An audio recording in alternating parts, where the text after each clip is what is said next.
Voilà, je remercie beaucoup Pascal, en tant qu'organisateur principal du colloque, de m'avoir demandé de faire une petite introduction par rapport au thème et aux réflexions que cela peut inspirer. Donc, ceci sont quelques éléments de réflexion, de pistes que j'ai essayé de développer à partir de la thématique du colloque. Et de cette question de radio et de mobilité, avec le thème, le titre intitulé peut-être un peu provocateur que j'ai imaginé faire ici.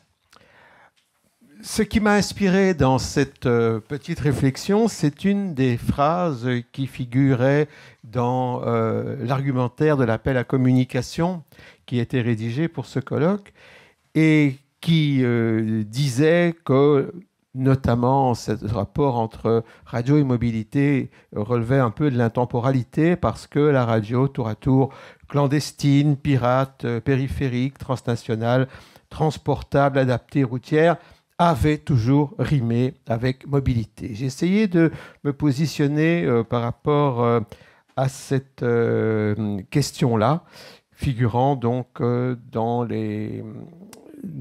le questionnement du colloque. Alors, pour avoir quelques éléments de repère, j'ai d'abord essayé de m'identifier par rapport aux questions. Quand on parle de mobilité, de quoi est-ce qu'on parle? Qu'est-ce qui caractérise la mobilité? Et donc, je me suis simplement tourné vers quelques éléments définitionnels, et notamment celui-ci qui est donc fourni par le CNRTL et qui dit que la mobilité est le caractère de ce qui peut être déplacé ou de ce qui se déplace par rapport à un lieu, à une position. Donc, la mobilité est une question de déplacement et à la limite de mouvement. Et quand on retourne à l'adjectif qui est lié à mobilité, on retrouve les mêmes éléments qui se démobile et qui se déplace ou qui peut être déplacé. Donc c'est bien cette notion de déplacement, cette liaison avec l'élément de déplacement. Bien sûr, il y a bien d'autres termes de sens qui sont liés à mobile aussi, au figuré. Et là, je vous les laisse regarder si vous voulez. Ils sont moins proches sans doute de la façon dont on peut aborder la question de la mobilité par rapport à la radio. Donc, mobilité,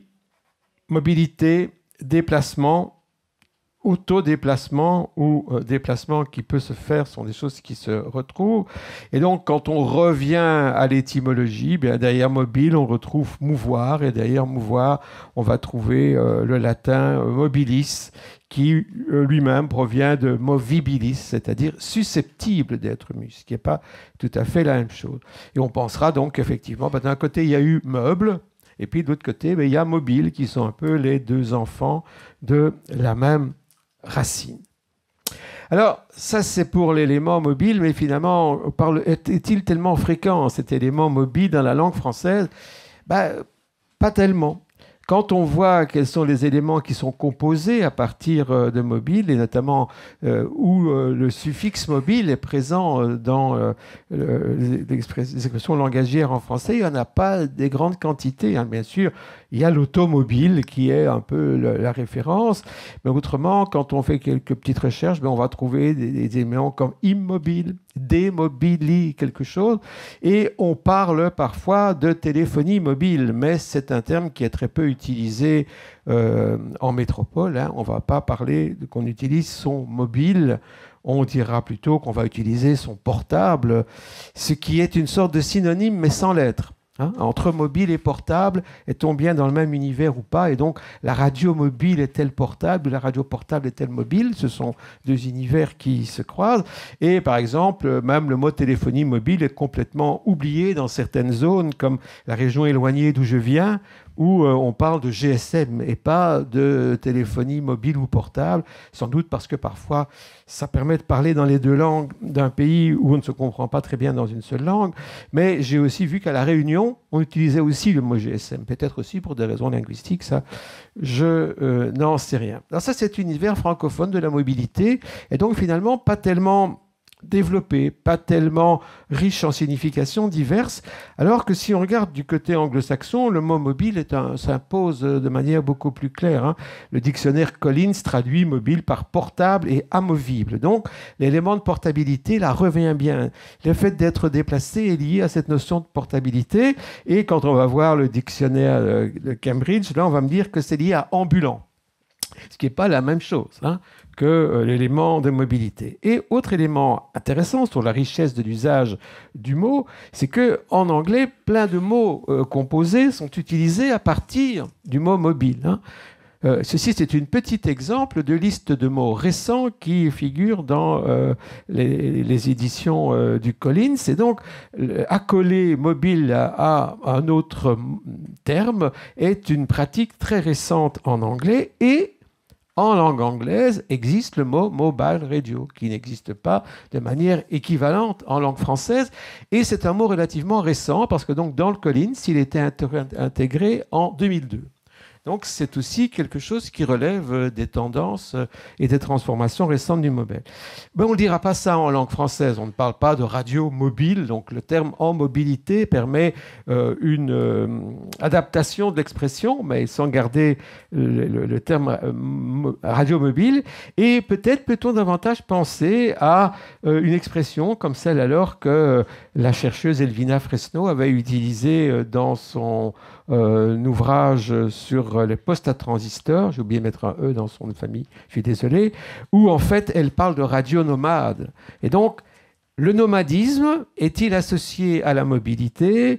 Et c'est cette idée de déplacement, ou c'est cette idée de portabilité est-elle liée à la notion de nomadisme? Nous avons donc un phénomène d'univers, si vous voulez, qu'on retrouve derrière soi, et que l'on peut se dire qu'on ne retrouve pas tellement dans le mot, dans la langue française, où par contre, on a pas mal utilisé le terme, il y a très longtemps, TSF. Alors que ce terme-là n'était pas utilisé dans le monde anglo-saxon. Et cette idée que la mobilité de la réception est liée à une absence d'attache, là on est bien uniquement dans la radio mobile en tant que réception, c'est une absence d'attache.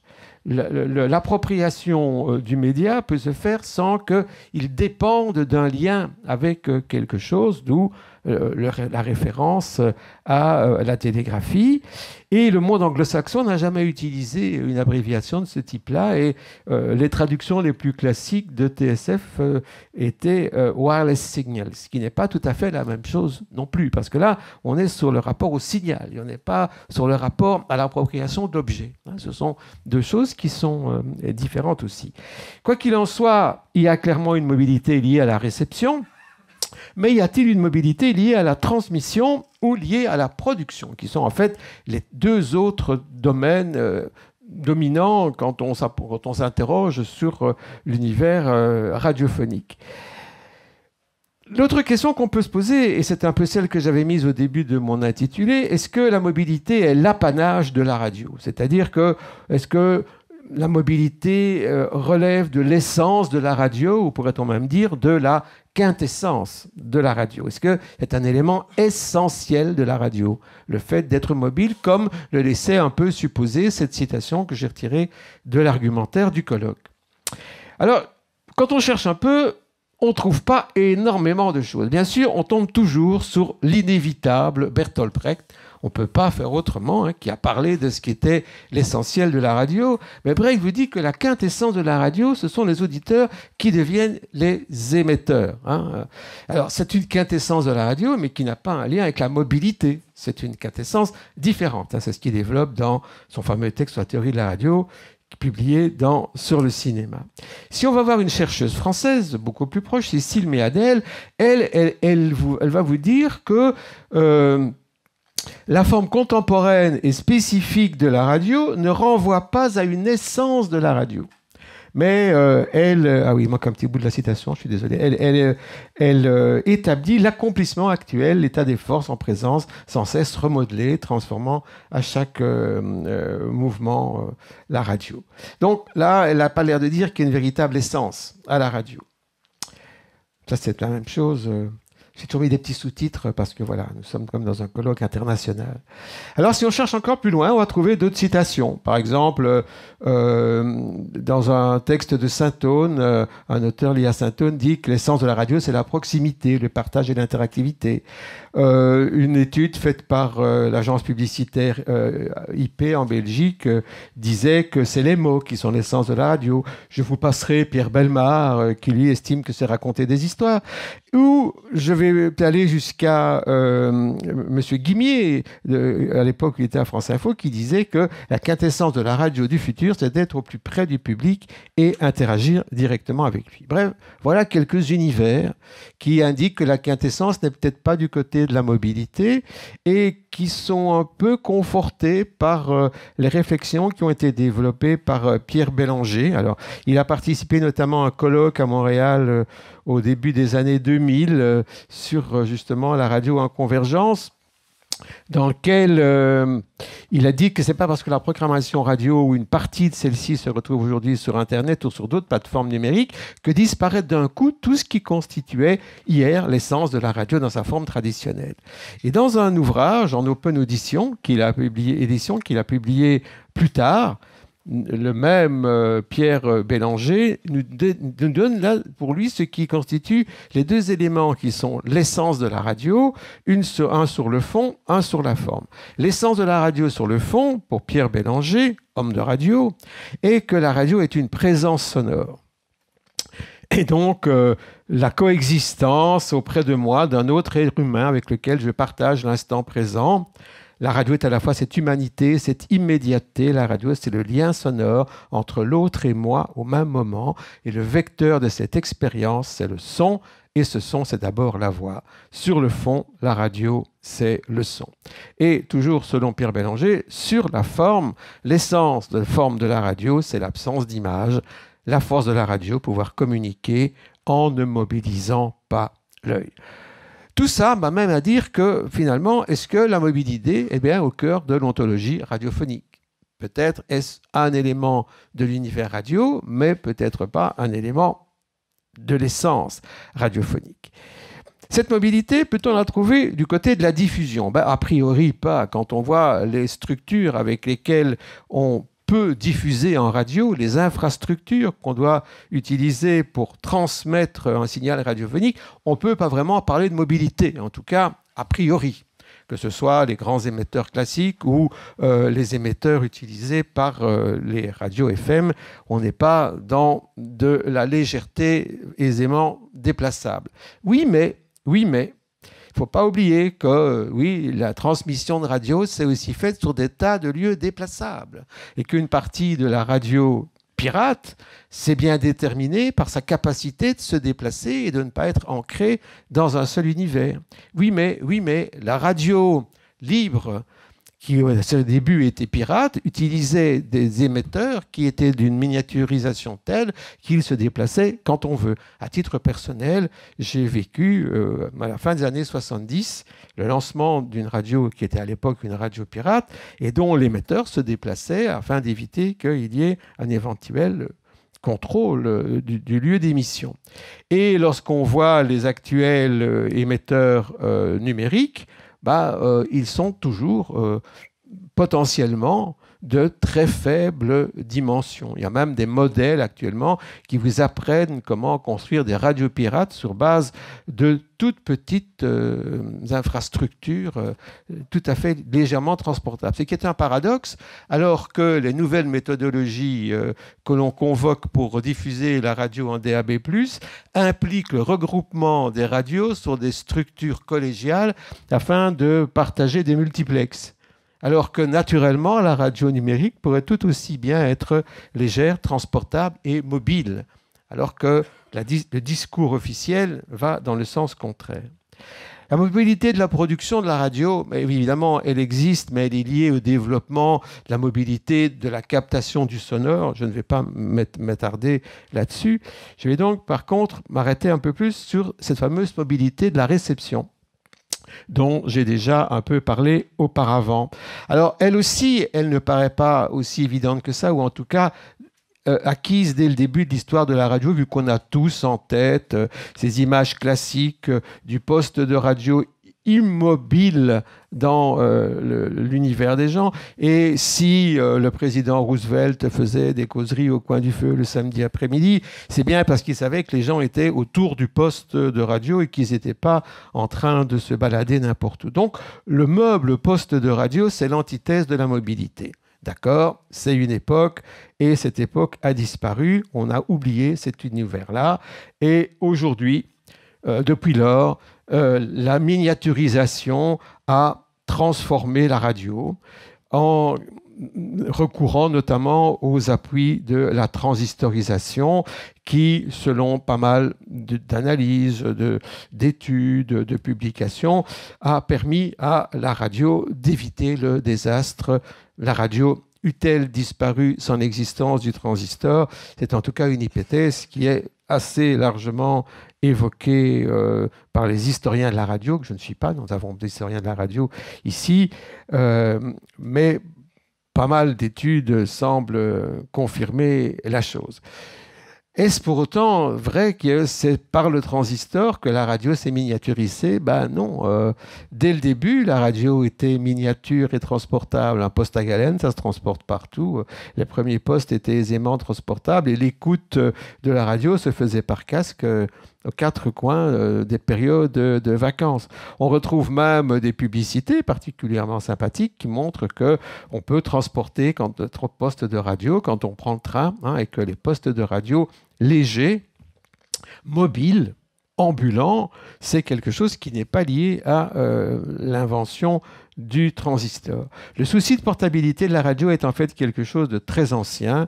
Là, j'ai relevé quelques dates sur lesquelles je ne vais pas non plus m'étendre très longtemps, mais qui montrent que bien avant qu'on soit passé à la transistorisation, les producteurs de radio s'étaient préoccupés d'en faire un objet aisément transportable, véhiculable, dont le volume était de plus en plus restreint afin de devenir un objet mobile. Donc cette idée de mobilité de la radio, on s'est battu pour la mettre en œuvre dès le début de la radio, même à l'époque où la radio était encore un objet, par ailleurs, de salon, dont les lampes empêchaient la mobilité. Mais on avait trouvé d'autres solutions. Puis seulement vint le premier transistor.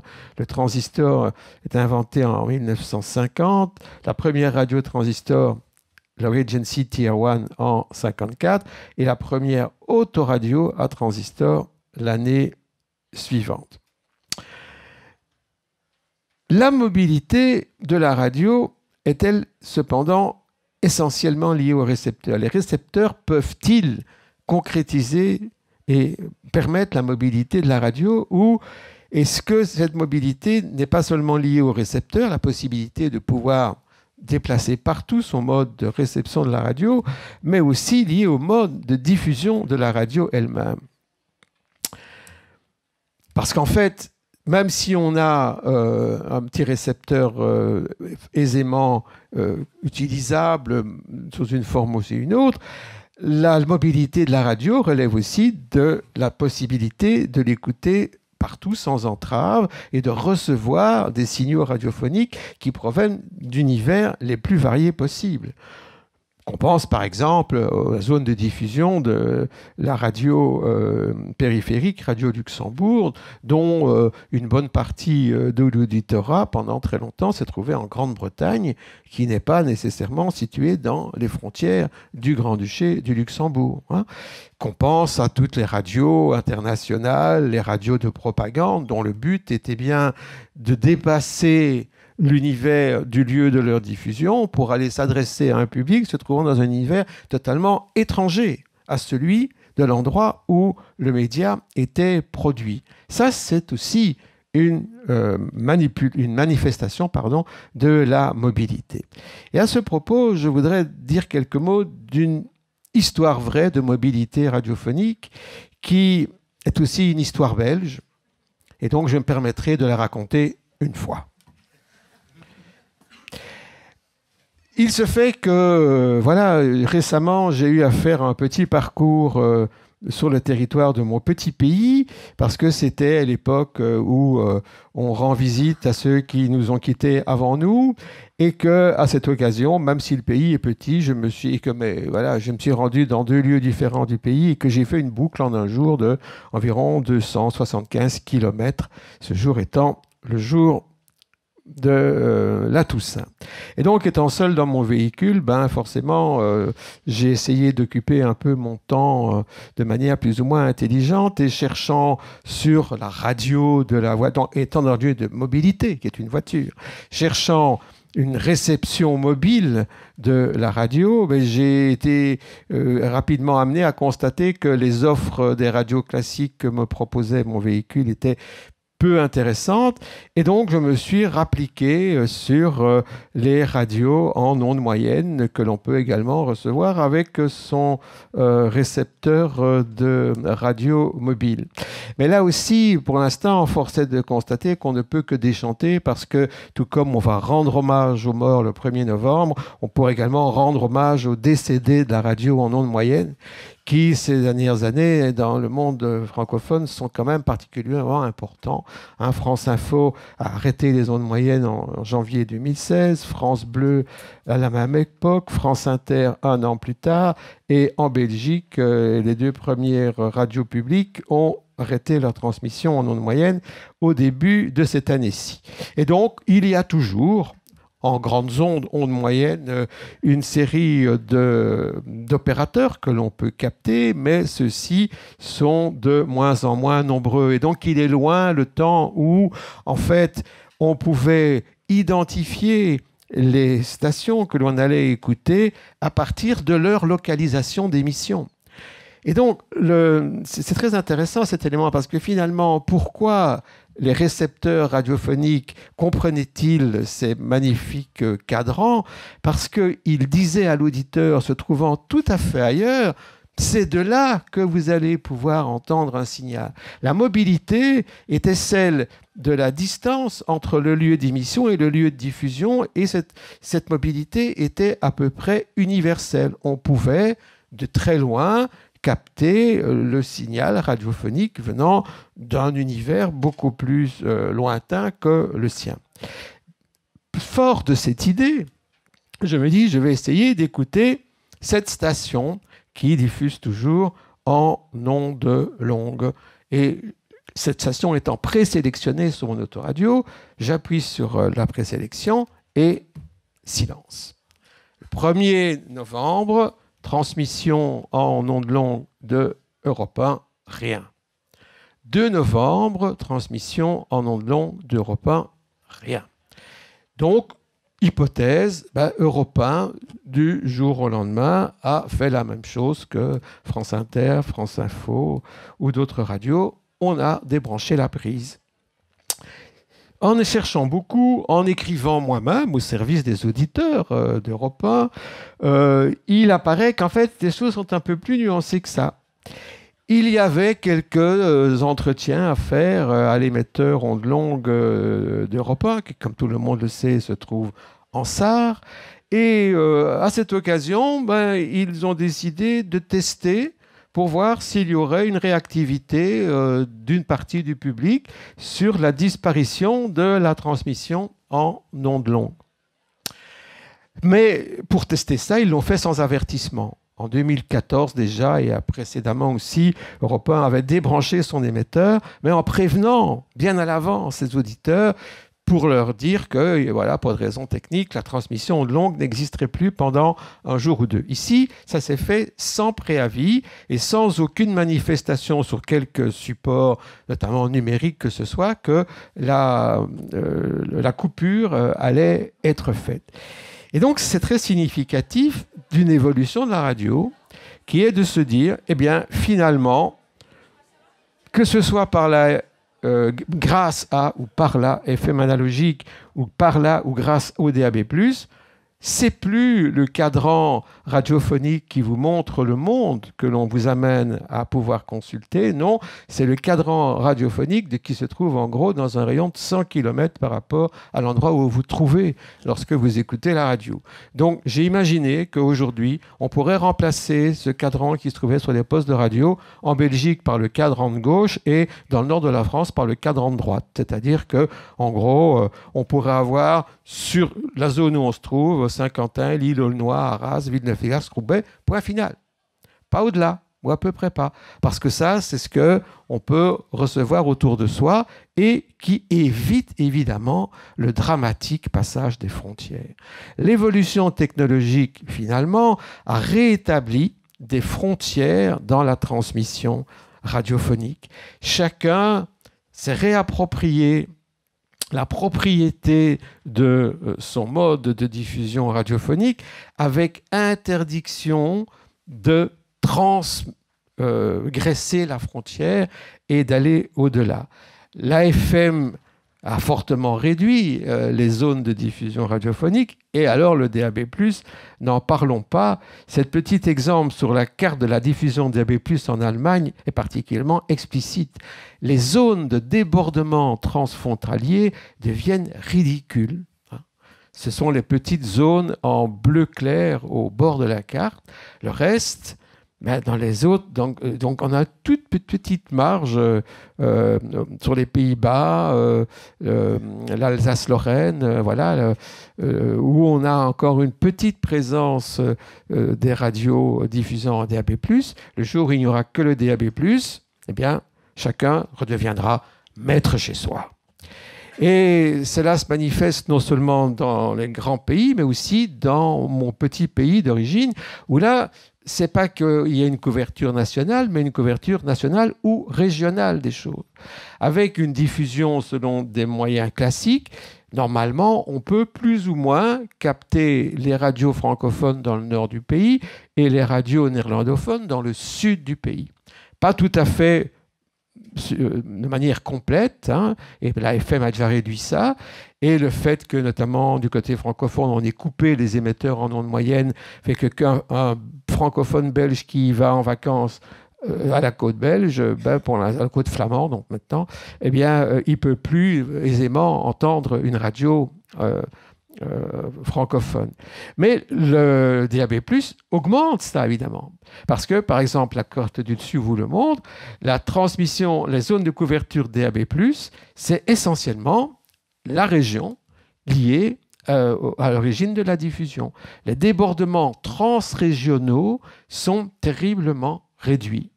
Et donc, même là, le néerlandophone qui ira passer des vacances dans la partie sud du pays, dans la plupart du temps, il n'entendra plus, via une transmission en DAB+, les programmes dans sa langue, dans le même pays. C'est une chose qui n'existera plus. Et ça s'est même manifesté de manière claire parce qu'il y a eu une information qui a été communiquée par la radio publique belge à la fin de l'année dernière, disant que les radios de public belge francophone ne pourront donc bientôt plus être captées dans toute la Flandre parce que la transmission DAB+ s'arrête en gros à la frontière entre les régions. Et les francophones en Flandre, qui sont encore quelques milliers et qui publient un magazine, ont d'ailleurs écrit à ce sujet: les francophones de Flandre seront privés de programmes radio de la Belgique francophone. La radio belge francophone publique avait demandé à pouvoir être présent sur un multiplex en Flandre, avec une proposition d'échange pour que les radios flamandes puissent être présentes sur un multiplex dans le sud du pays. Les Flamands ont répondu par une fin de non-recevoir et ils ont préféré accueillir sur le multiplex la BBC, à qui ils ont offert une place sur le multiplex plutôt que la radio francophone.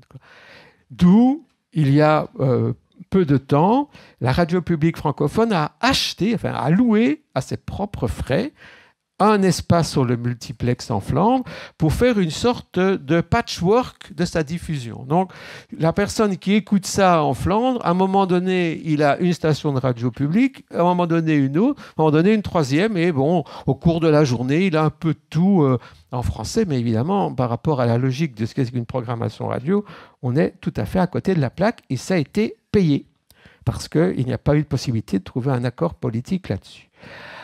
Alors, bien sûr, on me dira, mais oui, mais ça, voilà, c'est lié à la technologie. Et la technologie, ailleurs, ça pose pas de problème. Oui, malgré tout.